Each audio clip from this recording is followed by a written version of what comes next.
അലൈക്കും.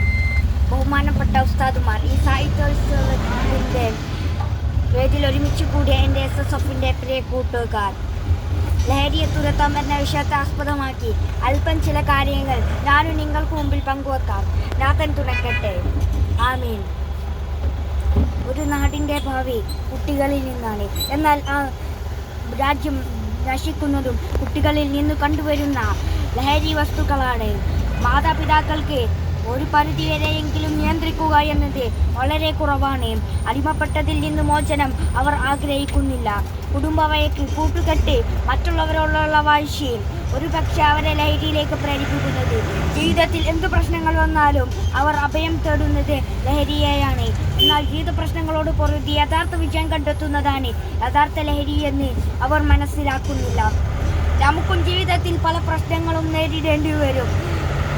പഠനത്തിലായാലും കളിയിലായാലും നാം ആഗ്രഹിക്കുന്നത് നമുക്ക് ലഭിക്കണമെന്നില്ല. നാം ഒറ്റപ്പെട്ടു എന്ന് ചിന്തിക്കുകയും മറ്റുള്ളവർ നമ്മെ അവഗണിക്കുന്ന സന്ദർഭങ്ങൾ ഉണ്ടാവുകയും ദേഷ്യവും നിരാശയും കുടുംബവഴക്കും ഉണ്ടാകുന്ന സന്ദർഭങ്ങൾ ഉണ്ടാകുമ്പോൾ ലഹരി എന്ന വസ്തു നമ്മളിലേക്ക് വില്ലനായി മാറുന്നത്. ലഹരി എന്ന് കേൾക്കുമ്പോൾ നാം ആദ്യം ചിന്തിക്കുന്നത് ആൺകുട്ടികളെയാണ്. എന്നാൽ ആൺകുട്ടികളും പെൺകുട്ടികളും സുരക്ഷിതരല്ല. പെൺകുട്ടികൾ ലഹരിക്ക് അടിമപ്പെട്ടുകൊണ്ടിരിക്കുകയാണ്. ചാറ്റിങ്ങിലൂടെയുള്ളവർ ഓർമ്മയുള്ള കൂട്ടുകാരിൽ നിന്ന് ബ്ലാക്ക്മെയിൽ വഴി പലരും ലഹരിയിലേക്ക് പാഞ്ഞെടുക്കുകയാണ്. ജീവിത പ്രശ്നങ്ങൾ അരുതി വരികയാണെന്ന് അവർ മനസ്സിലാക്കുന്നില്ല.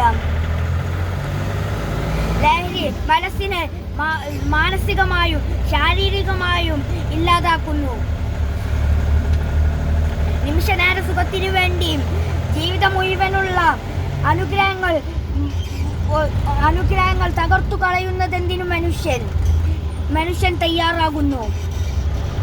ഇനി മാതാപിതാക്കളോട് ഒരു കാര്യം: കുട്ടികളിൽ നല്ലതു കണ്ടാൽ അവരെ പ്രോത്സാഹിപ്പിക്കുക, തെറ്റു കണ്ടാൽ അവരെ ശിക്ഷിക്കുക.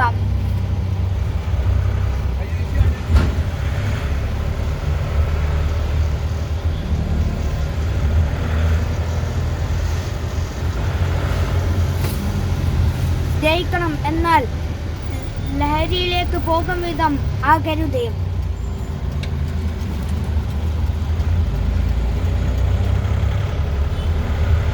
ഈ ലഹരി ഉപയോഗിക്കുന്നവരോട് എനിക്കൊരു കാര്യം മാത്രമേ പറയാനുള്ളൂ: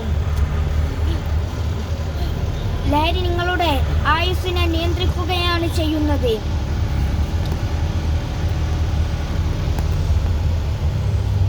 നല്ലൊരു ഭാവിക്ക് വേണ്ടി നമുക്ക് പ്രാർത്ഥിക്കാം. Say no to drugs.